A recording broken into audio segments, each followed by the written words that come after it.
어저께 이렇게 추석 명절이었습니다.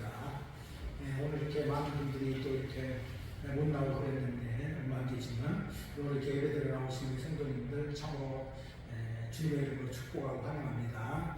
날씨도 참 좋고 그랬는데 오늘 보니까 많이 후덥지근해졌습니다. 또 태풍이 올라온다 그래가지고 물론 우리나라에 영향 주진 않을 것 같습니다만 태풍이 올라오면서 더운 바람을 밀고 오는 것 같습니다. 참 인생을 살면서 좋은 날만 있는 것도 아니고 또 좋은 날이 있으면 나쁜 날도 있고 그런 것 같습니다. 이 시인은 다윗의 시입니다.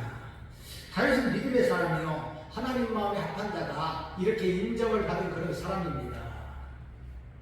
그런데 다윗은 우리가 태생적으로 보면 그리 대단한 사람은 아니지요. 베들레헴 이제 시골 동네에서 아들 많은 집에 8째 막내 아들로 태어났습니다. 그래서 그런지 집안에서 그리 환영받지 못해요. 우리가 이제 뭘 보면 알 수 있느냐. 사무엘상에 보면 사무엘이 이제 다윗에게 기름을 붓기 위해서 그 집안에 간 것을 보지요. 아버지가 다 불러오면서 막내 아들은 생각을 안 합니다. 아들로 취급을 안 하는 거예요. 그냥 저거 그냥 하나 있긴 있는데 그거 뭐 그냥 그런가 보다 하고 이렇게 생각을 했던 사람이 다윗이었습니다.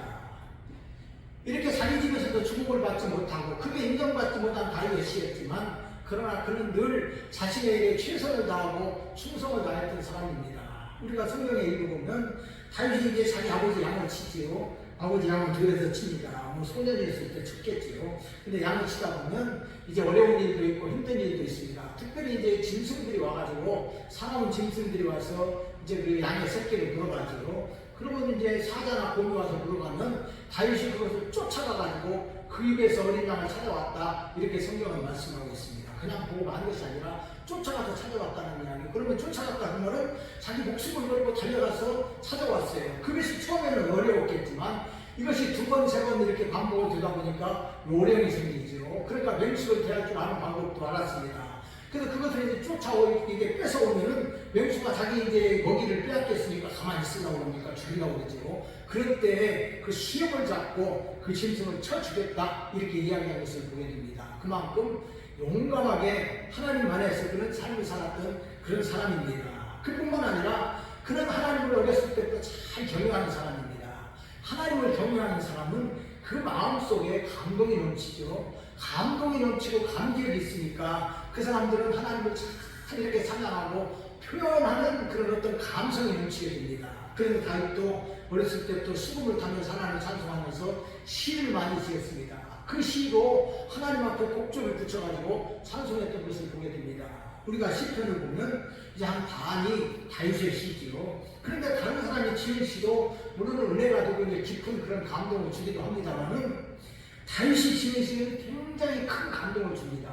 우리가 성경에 보면 다윗이 공부를 많이 했겠습니까? 물론 이제 이스라엘 사람들은 유대인들은 근본적으로 어렸을 때부터 하나님의 말씀을 양육받지요. 그래서 기본적으로 웬만한 사람들은 글을 좀 배운 것 같습니다. 글을 배우고 하나님의 말씀을 암기하고 그러다 보니까 기본적인 지식을 읽지요. 그러나 많이 공부한 사람은 아닙니다. 그럼에도 불구하고 이 다윗이 지은 시 하나하나를 보면 깊은 감동이 있고 어찌 그렇게 하나님의 그 은혜를 잘 표현을 했는지 그 상황을 잘 표현했는지 우리가 많은 감동을 이렇게 받게 됩니다.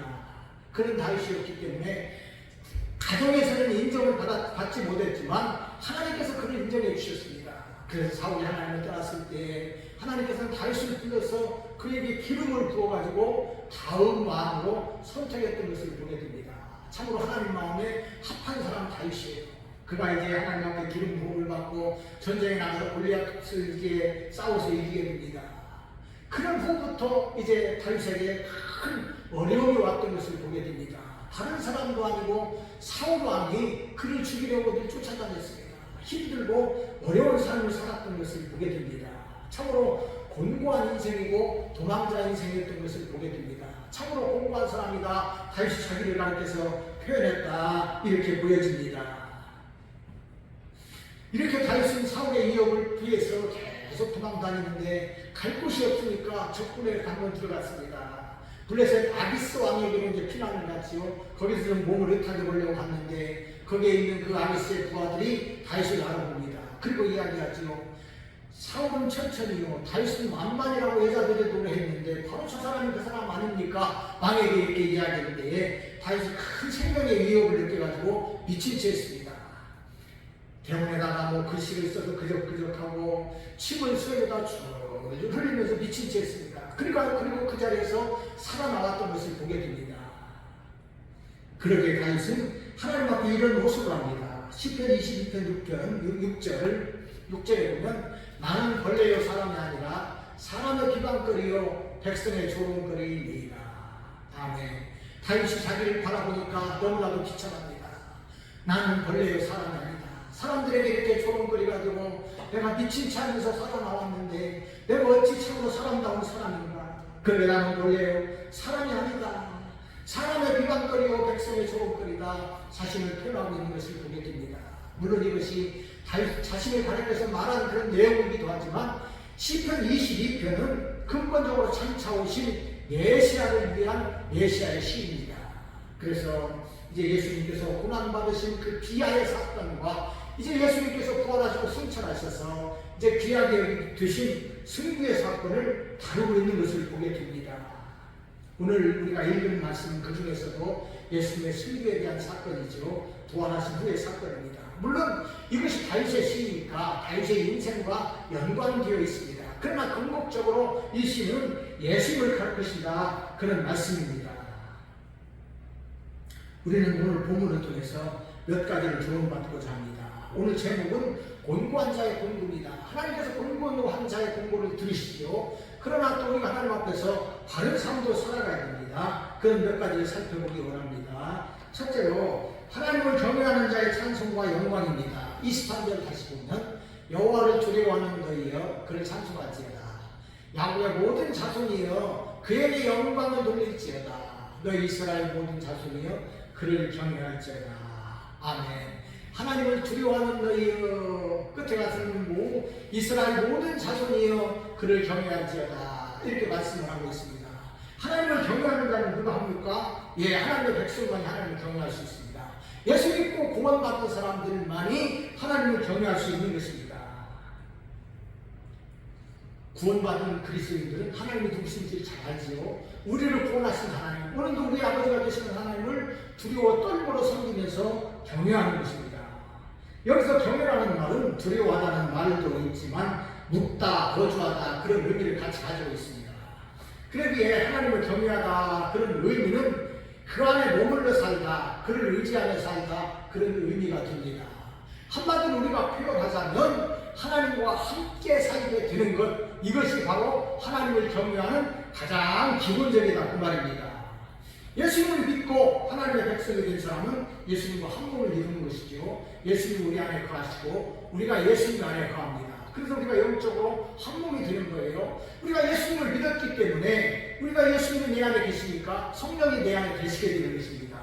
그래서 우리가 성령님과도 한 몸을 이루게 되고 예수님과도 한 몸을 이루게 됩니다. 성령님과 예수님은 성부, 성자, 성령 삼위일체 하나님이시기 때문에 역시 우리가 하나님 안에 거하게 되는 것입니다. 이것을 예수님께서 말씀해 주셨어요. 요한복음 17장 21절 22절에 보니까 아버지여 아버지께서 내 안에 내가 아버지 안에 있는 것 같이 그들도 다 하나가 되어 우리 안에 있게 하사 세상으로 아버지께서 나를 보내신 것을 믿게 하옵소서. 내게 주신 영광을 내가 그들에게 주었사오니 이는 우리가 하나가 된 것 같이 그들도 하나가 되게 하려 함이니이다. 아멘. 경외의 가장 기본적인 것이 이 말이다 그 말입니다. 예수님과 하나님은 한 분이시죠. 나는 하나님과 나는 하나다. 예수님께서 이렇게 말씀을 하셨습니다. 요한복음 17장에서도 그걸 말씀하고 있는 거 아닙니까? 아버지여 아버지께서 내 안에 내가 아버지 안에 있는 것 같이 그들도 다 하나가 되어 우리 안에 있게 하사 이렇게 말씀하고 있는 것을 보게 됩니다. 예수님과 하나님은 한 몸을 이뤘는데 우리도 예수님을 믿게 되면 하나님과 예수님과 한 몸을 이루게 된다는 것을 우리에게 말씀해주고 있는 것입니다. 우리가 예수님을 믿음으로 우리가 주님이 예수님께서 우리 안에 계시니까 하나님이 계시고 성령이 계시고 그러면 당연히 한 하나님, 다시 말해서 삼위일체 하나님과 하나가 되는 것입니다. 이것이 신비이고 우리의 믿음입니다. 이것이 바로 하나님을 경외하는 가장 기본이다. 이것을 말씀해주고 있습니다. 그러면은 하나님을 경외하는 자가 누구냐? 예수 믿는 사람이고 예수님과 한 몸, 하나님과 한 몸을 이룬 사람만이 하나님을 경외하는 자라는 말입니다. 이것이 없는 사람들은 하나님을 경외할 수도 없지요. 물론 믿음이 없는 사람이 하나님을 경외할 수도 없지만 근본적으로 하나님과 예수님과 한 몸이 되지 못한 사람은 하나님을 경외할 수 없는 것이고, 역으로 하나님과 예수님과 한 몸을 이룬 사람은 당연히 하나님을 경외하면서 사는 것입니다. 이렇게 하나님을 경외하면서 사는 것이 우리들의 삶이지요. 이런 사람만이 하나님을 찬송하는 것입니다. 우리가 하나님을 찬송하는 것이죠. 그래서 아까 우리가 읽은 23절에서 하나님을 경외하는 자만이 하나님을 찬송하는 것입니다. 우리가 참 예수님을 믿다 보면 하나님을 찬송하고, 우리가 찬송할 때 마음이 깊고 또 은혜가 우리 가운데 넘치는 것을 보게 됩니다. 바로 이렇게 믿음으로 하나님을 찬송하는 것이죠. 그러나 믿음이 없는 사람, 하나님과 한 몸을 이루지 못한 사람이 찬송을 부른다 할지라도 그 찬송은 노래에 불과합니다. 저도 이제 CTS가 나오니까 이걸 잘 봅니다. 거기 보면은 이제 그 사람들이 다 나와서 찬송을 불러요. 그럼 어떤 사람들은 이렇게 찬송 모습을 부르는 모습을 보면 입으로만 부르는 사람들도 있는 것을 보게 된다. 물론 다 우리가 뭐 텔레비 보면서 다 판단할 수는 없지만, 믿음이 없는 사람이 나와서 찬송을 부른다고 그것이 찬송이겠습니까? 그것은 노래에 불과합니다. 찬송이 될 수가 없는 것이죠. 진정으로 하나님을 찬송할 수 있는 사람이 누구냐? 하나님과 한 몸을 이루고 하나님을 경외하는 자만이 하나님을 찬송하는 거예요. 그러기 23절은 여호와를 두려워하는 너희여 그를 찬송할지어다. 야곱의 모든 사손이여 그에게 영광을 돌릴지어다. 이렇게 말씀을 하고 있습니다. 예수 믿고 하나님과 함께하는 사람, 하나님을 경외하는 사람만이 하나님을 찬송하고 하나님 앞에 영광을 올려드리는 것입니다. 여기서 영광을 돌린다, 이런 말은 무슨 말씀이냐? 존귀하게 하다, 영예스럽게 하다, 그런 말씀입니다. 우리가 예수님을 믿으면 하나님 앞에 영광을 올려드리는 것이죠. 모든 영광 하나님 앞에 올려드리고 하나님의 영광을 위해서 사는 것이 믿는 사람들의 도리입니다. 그러나 진정으로 하나님을 경외하고 믿는다 하면서 하나님께 영광을 올려드리지 못한다면 이 사람은 문제가 있는 사람이겠지요. 그래서 우리들의 삶이 무엇이냐? 하나님의 영광을 위해서 살고 하나님께 영광을 올려드리는 것입니다. 하나님을 가장 존귀하게 여기는 거예요. 뿐만 아니라 하나님이 존귀하게 드러나도록 해야 됩니다. 이것이 참으로 중요합니다. 우리 삶을 통해서 하나님이 나타나고 모든 하나님의 영광이 우리를 통해서 드러나도록 해야 되는 것이 성도들의 삶이요 하나님의 영광을 위한 삶이라, 그런 말씀입니다. 요즘에는 참으로 세상이 어지럽습니다. 왜 어지럽느냐? 교회가 어지러우니까 세상이 어지럽습니다.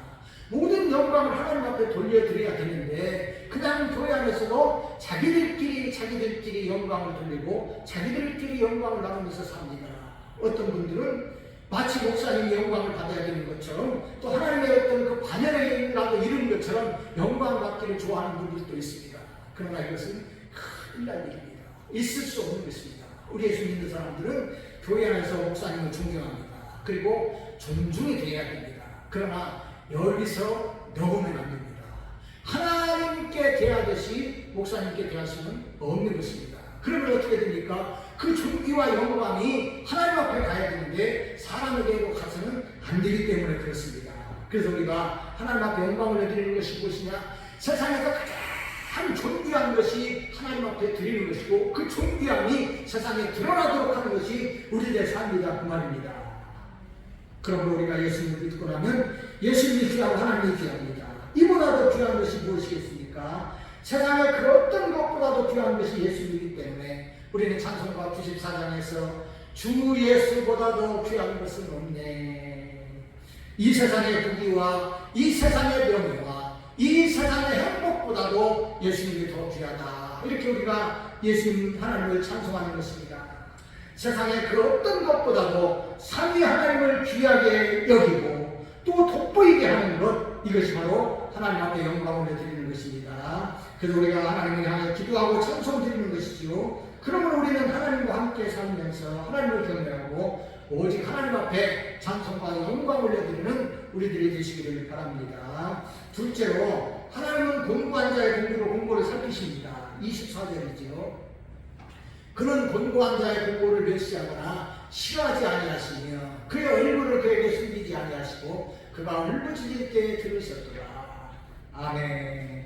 다윗은 대적들로부터 많은 멸시를 받았습니다.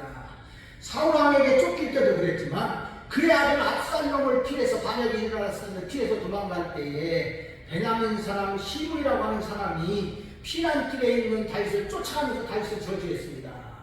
돌을 던지면서 저주했지요. 사무엘하 16장에 보면 피를 흘린 자여 사악한 자여 가거라 가거라 사울의 족속의 모든 피를 여호와께서 내게로 돌리셨도다. 바로 이 베냐민 사람 시므이가 다윗을 저주했습니다. 사울왕을 죽인 것도 아닌데 마치 사울왕을 다윗이 죽인 것처럼 모든 저주가 베냐민 사람의 저주가 너에게 임하면서 사악한 자여 비루한 자여 가거라 가거라 하면서 다윗을 쫓아가면서 저주했습니다. 물론 다윗이 이 사람을 죽일 수도 있었습니다. 그러나 죽이지 않았을 뿐만 아니라 죽이지 못하게 했습니다. 하나님께서 저를 통해서 나를 저주하는데 그러면 되겠느냐 그러면서 그 마음을 가지고 하나님 앞에 기도했습니다. 간절히 하나님 앞에 호소했던 것을 우리가 성경을 통해서 보게 됩니다. 사람이 공고한 지경에 이르면 다른 사람이 이 공고함을 풀어줄 수가 없습니다. 얼음에 차고 심한 공고가 오면 사람을 찾아봤자 아무런 도움이 되지 않는 것입니다. 믿는 사람들에게도 어려움이 있지요. 어떤 사람들은 예수 믿으면 만사형통한다 그렇게 이야기하는 사람들도 있습니다. 다 잘 된다는 거요. 만사형통한다 이렇게 이야기하는 사람들이 있습니다. 물론 예수 믿으면 잘 됩니다. 틀림없습니다. 하나님 형통의 길을 주십니다. 그러나 고난도 있고 공고도 있습니다. 하나님 나라 가는 그날까지 이 세상에서는 고난과 공고가 있습니다. 고난과 공고가 없는 사람이라면 성경에서 하나님이 그를 버린 자라 이야기합니다. 왜 그렇습니까? 고난과 공고를 통해서 하나님 앞에 가까이 가기 때문에 그렇습니다. 다윗이 그런 사람 아닙니까? 늘 그는 공고가 있었기 때문에 하나님을 사랑하고 하나님만을 위해서 그가 삶을 살았던 것을 보게 됩니다. 물론 한두 번의 실수가 있었습니다. 그럼에도 불구하고 이 공고를 통해서 늘 하나님을 사랑하고 하나님 앞에 갔던 것을 보게 됩니다. 그러기에 성경은 우리에게 말씀해 주십니다. 시편 146편 3절은 뒤인들을 의지하지 말며 도울임이 없는 인생도 의지하지 말지니 이렇게 말씀하시고 5절에서는 야곱의 하나님을 자기 도움으로 삼으며 여호와 자기 하나님에게 자기 소망을 두는 자는 복이 있도다 이렇게 말씀하고 있습니다. 공고할 때 하나님을 찾아가는 것입니다. 사람 찾지 말고 하나님을 찾으면 하나님께서 그 공고함을 들어주시고 은혜를 베풀어 주신다는 말씀입니다. 더구나 하나님께서 하나님의 백성들의 공고함을 외면하시겠습니까? 그럴 수는 없는 것입니다. 능력의 하나님, 천지와 만물을 창조하신 하나님께서는 우리들이 공고한 중에서 하나님 앞에 기도할 때 그 기도를 들으십니다. 하나님은 우리 아버지가 되시기 때문에 그렇습니다. 하나님의 눈동자는 그분의 자녀인 우리를 향하시고 늘 우리를 살피시는 우리 하나님이십니다. 뿐만 아니라 하나님의 아들 예수님은 우리를 너무나도 사랑하셔서 당신 자신의 몸을 주셨습니다. 예수님은 세상에 사람의 몸으로 그것도 종의 몸으로 오셨습니다. 가장 낮은 자의 자리에 태어나시고 가난한 동네 나사렛에서 사셨던 것입니다. 병든 자와 함께 하시면서 병을 고쳐주시고 가난한 자, 천한 자와 함께 하셨습니다. 그리고 고통스러운 십자가에서 죽으신 것입니다. 참으로 예수님은 곤고한 삶을 사셨습니다. 우리들보다도 훨씬 더 곤고한 삶을 사셨고 우리가 겪어보지 못했던 그런 고통 속에서 예수님은 죽으셨던 것을 보게 됩니다. 그러기에 멸시와 전대를 받으셨을 뿐만 아니라 많은 고통을 받으신 예수님, 그 예수님은 우리들의 공고를 너무나도 잘하십니다. 히브리서 4장 15절에 보면 우리에게 있는 대제사장은 우리의 약함을 동정하지 못하실 리가 아니요 모든 일에 우리와 똑같이 시험을 받으신 이르되 죄는 없으십니다. 아멘. 죄 없으신 예수님, 그 예수님은 우리보다도 더 많은 고난을 당하셔서 우리의 모든 것을 잘하십니다. 그래서 우리 주님께서 우리에게 기도하기를 바라시고 또 기도하면 우리들의 마음을 너무나도 잘하셔서 우리를 살피신 우리 주님이십니다. 아니 어떤 때는 우리가 기도하지 못할 때에도 예수님께서는 하늘을 향해서 하나님을 향해서 기도하고 계십니다. 그래서 우리의 모든 것을 동정하시는 예수님이신 것을 보게 됩니다. 내가 겪는 분고도 내가 당하는 고통도 나의 아픔도 너무나도 잘하시는 우리 주님이시기 때문에 그렇습니다. 그러므로 우리는 예수님의 이름으로 하나님 앞에 기도하는 것입니다. 하나님은 우리가 간절히 기도하기를 원하십니다. 에레미야 33장 3절 말씀입니다. 너는 내게 부르짖으라 내가 내게 응답하겠고 내게 알지 못하는 크고 은밀한 일을 내게 보이리라. 아멘. 하나님은 하나님의 자녀들이 간절히 기도하기를 원하십니다. 간절히 기도하기를 원하십니다. 너는 내게 부르짖지라 말씀하고 있습니다. 하나님께서 때로는 우리가 부르짖어 하나님을 향해서 기도하기를 원하십니다. 조용히 기도하는 기도도 들으시지만 우리가 너무나도 슬픔 중에 있을 때, 어려움 중에 있을 때에 그것을 슬픔을 삭히는 것도 좋지만, 그러나 우리가 막 큰 소리로 부르짖으면서 하나님 앞에 기도하는 것, 하나님 이것이 너무나도 기다리시고 좋아하시는 기도십니다.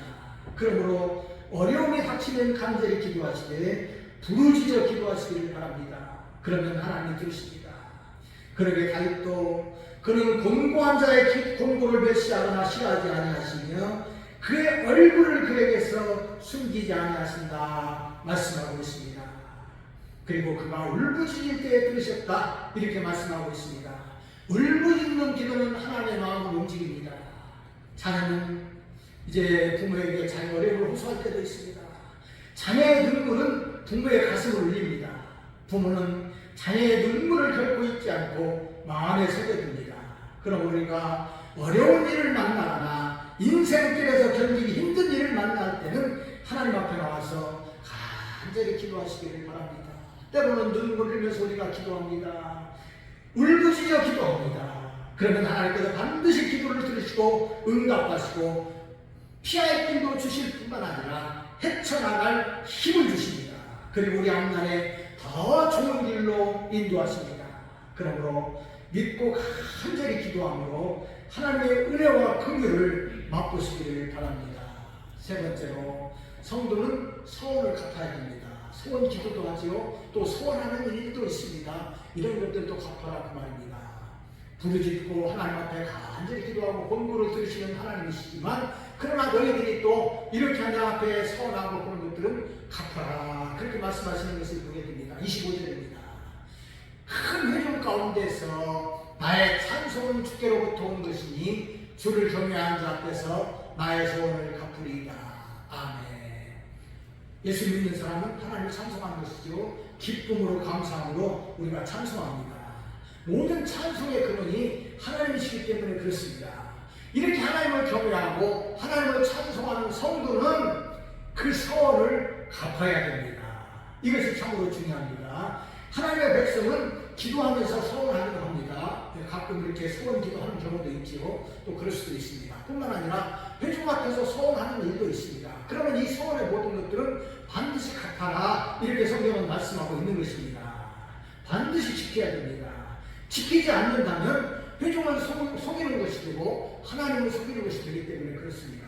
목사가 장로라든지 이런 분들이나 회중 앞에 선서하는 내용도 있습니다. 그러면 그 선서는 어떻게 해야 됩니까? 지키는 거예요. 내 마음속에 새기면서 지켜야 됩니다. 회중 앞에서 지켜라 그런 말씀입니다. 뿐만 아니라 마음에 우리가 소원하고 개인적으로 소원하는 것도 갚아야 됩니다. 민수기 30장 2절에 보니까 사람이 여호와께 소원하였거나 결심하고 서약하였으면 깨뜨리지 말고 그가 입으로 말한 대로 다 이행할 것입니다. 아멘. 갚아야 됩니다. 함부로 소원해서는 안 되지만 소원했으면 갚아야 되는 거예요. 어떤 분은 보니까요 너무 소원을 많이 해요. 그래가지고 다 갚지 못해서 힘들어해요. 그래서 참 우리가 지혜롭게 신앙생활을 해야 됩니다. 소원을 해야 되지만 함부로 소원하지 말라고 성경을 말씀하고 있잖아요. 그러니까 필요할 때만 소원하고 이제 하나님께서 주시면은 또 갚아서 나가는 것입니다. 늘 마음속에 이것을 가지고 살아가면 되는 것이지요. 우리가 하나님 앞에서 약속한 것은 반드시 지켜야 되는 것은 하나님이 신실하기 때문에 그렇습니다. 사람은 잊어버리지만 하나님 잊지 않습니다. 결코 잊는 법이 없습니다. 그러니까 우리는 이것을 늘 생각해야 됩니다. 구약의 제사의 종류에 보면 화목제가 있죠. 화목제는 두 가지로 나눕니다. 첫째는 감사의 화목제가 있고 두 번째는 서원의 화목제가 있습니다. 서원의 화목제가 있죠. 그래서 서원하면서 화목제를 하나님 앞에 드리기도 합니다. 한나는 아들이 없었습니다. 그래서 늘 이것 때문에 근심을 맡게 했지 않습니까? 하나님 앞에 서원 제사를 드리면서 서원 기도했습니다. 그래서 그 아들을 낳은 거 아닙니까? 사무엘상 1장 11절에 보면 서원하여 이르되 만군의 여호와여 만일 주의 여종의 고통을 돌보시고 나를 기억하사 주의 여종을 잊지 아니하시고 주의 여종에게 아들을 주시면 내가 그의 평생에 그를 여호와께 드리고 삭도를 그의 머리에 대지 아니하겠나이다. 아멘. 이제 화목제 드리는 날에 한나가 남편과 함께 하나님 앞에 화목제물을 드리면서 하나님 앞에 소원 기도했습니다. 하나님, 이 여종의 슬픔을 돌아보시고 저에게 아들을 주시면 그 아들을 하나님 앞에 바치고 삭도를 그 머리에 대지 않겠습니다. 나 시대로 하나님 앞에 드리겠습니다. 이렇게 기도를 했습니다. 그래서 하나님께서는 한나의 기도를 들으시고 그에게 아들을 주셨습니다. 아들을 낳고 사무엘이라 이렇게 이름한 거 아닙니까? 내가 하나님 앞에 구하였다. 그런 의미에서 사무엘이라 이름을 지었습니다. 그리고 그가 젖될 기간이 뒤에서 한나는 하나님 앞에 소원 약속한 그대로 아들을 데리고 와서 하나님 앞에 드렸습니다. 그 소원을 이행했던 것을 보게 됩니다. 하나님은 그것을 기쁘게 받으시고 한나에게 또 다른 아들을 허락하셔서 이 여인에게 은혜를 베풀어 주셨던 것을 보게 됩니다. 소원대로 갚은 믿음의 한나입니다. 사사기에 보면 11장에 입다 이야기가 나옵니다. 입다가 이제 이스라엘의 지도자가 됩니다. 암몬 사람들과 전쟁을 하게 되죠. 그러면서 이제 전쟁을 하게 되는데 하나님 앞에 서라고 합니다. 우리가 성경에 보면 입다라고 하는 사람은 어렸을 때부터 하나님의 말씀 그대로 순종하면서 믿음대로 산 사람은 아닌 것 같습니다. 조금 부족한 면이 있었죠, 믿음에도. 그렇지만 그가 이제 사사가 되어가지고 암몬 사람들과 싸울 때에 그가 나가면서 하나님 앞에 서원을 합니다. 하나님, 제가 이 전쟁에서 이기고 승리를 하게 되면 내가 돌아올 때에 우리 집에서 가장 먼저 나온 그 사람을 하나님 앞에 제물을 바치겠습니다. 이렇게 잘못된 소원을 했습니다. 그리고 전쟁에서 이기고 그 승전의 기쁨을 안고 자기 집에 돌아갔지요. 자기 집에 돌아가니까 자기 무남동녀 외딸이 소문을 치고 춤추면서 아버지를 맞으러 나옵니다. 딸이 얼마나 기뻤겠어요. 그런데 그 아버지가 보니까 아프사 큰일 났습니다. 하나밖에 없는 딸을 눈에 넣어도 안타까지 않는 내 목숨보다도 귀한 딸이 그만 튀어나온 것입니다. 그럼에도 불구하고 입다는 하나님 앞에 소원했기 때문에 그를 하나님 앞에 드렸다. 이렇게 성경은 말씀하고 있습니다. 성경학자들에 따라서 여러 가지 이야기를 합니다. 하나님 앞에 그냥 이렇게 죽여서 드린 것이 아니라 그냥 평생 그를 하나님 앞에 이렇게 사도록 전물로 드렸을 것이다. 이렇게 이야기하는 사람도 있는데 어찌되었든 그는 하나님 앞에 이 귀중한 딸을 소원의 제물로 드렸습니다. 무슨 이야기합니까? 하나님 앞에 소원하는 것은 갚으라는 의미에서 성경이 이것을 기록하고 있는 것입니다. 그러므로 우리는 이 소원하는 것이 무엇인지 잘 생각하고 함부로 소원하지 않는 것도 중요하지만 하나님 앞에 소원했으면 반드시 갚으시기를 바랍니다. 그러므로 하나님 앞에서 소원이 무엇을 말씀하시는지 잘 이해하고 순종의 삶을 살기 바랍니다. 네 번째로 겸손한 자는 먹고 배부르고 영원한 삶을 살게 됩니다. 26절입니다. 겸손한 자는 먹고 배부를 것이며 여호와를 찾는 자는 그를 찬송할 것이라. 너희 마음은 영원히 살지어다. 아멘. 여기서 겸손한 자는 누구냐? 억압되고 가난한 자, 비천한 자, 그런 의미를 가지고 있습니다. 겸손한 자는 악인에게 억압받는 곤고한 의인을 가르칩니다. 우리가 예수님을 믿으면 아까도 말씀드렸지만 형통하기만 할 수는 없는 것이죠. 때로는 어려움도 있습니다. 그런가 하면 예수 믿는 사람들은 겸손한 삶을 사는 거예요. 있어도 없는 것 같이 의에 주르고 목마른 자의 삶을 산다 그 말입니다.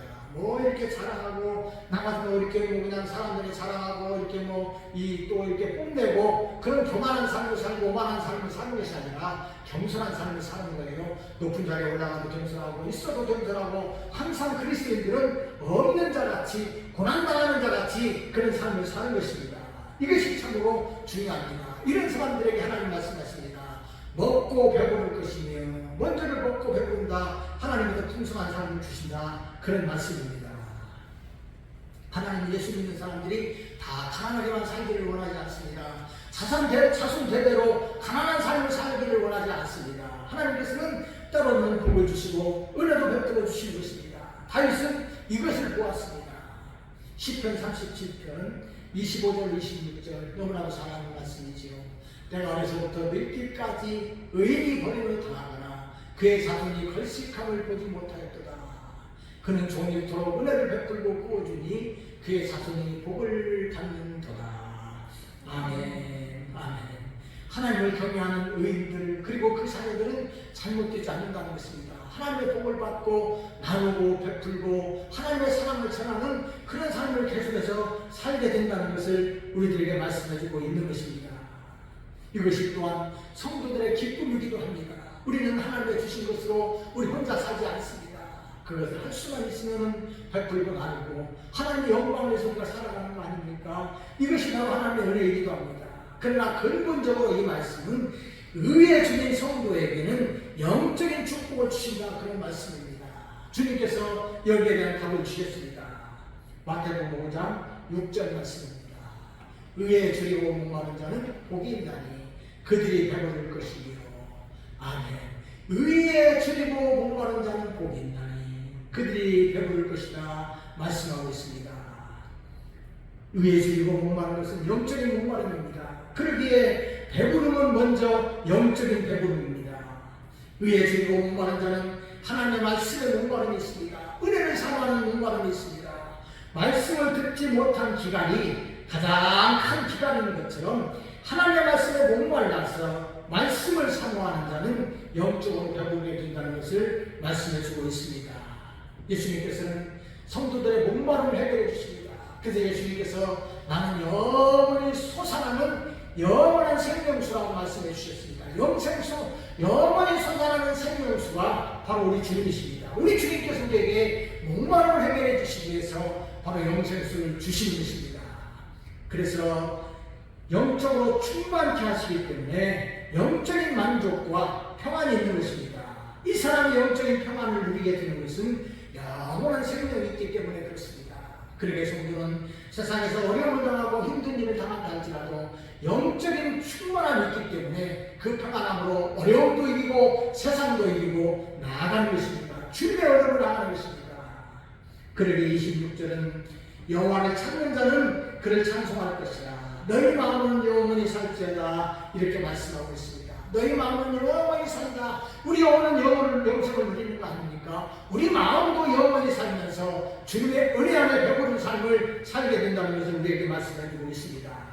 그러므로 우리는 겸손한 삶을 살아야 됩니다. 주님께서 마태복음 11장 29절에서 나는 마음이 온유하고 겸손하니 나의 명예를 메고 내게 배우라 그러하는 너희 마음이 힘을 얻으리니 말씀하고 있습니다. 예수 믿는 사람은 주님의 모습을 닮아서 온유하고 겸손해야 됩니다. 목사도 온유하고 겸손해야 됩니다. 장로도 온유하고 겸손해야 됩니다. 예수 믿는 모든 사람들은 온유하고 겸손해야 됩니다. 교만하고 거만하면 안 됩니다. 늘 엎드려서 겸손하게 사는 것이지요. 바로 영적으로 우리의 삶을 사는 것입니다. 배고픈 사람처럼 의에 줄이고 목마른 사람처럼 이런 삶을 사는 것이 우리들의 삶입니다. 그러면 하나님의 풍성한 은혜 가운데 살게 됩니다. 주님께서는 겸손한 자에게 영육간에 한없는 은혜를 베풀어 주실 줄로 믿습니다. 말씀드렸습니다.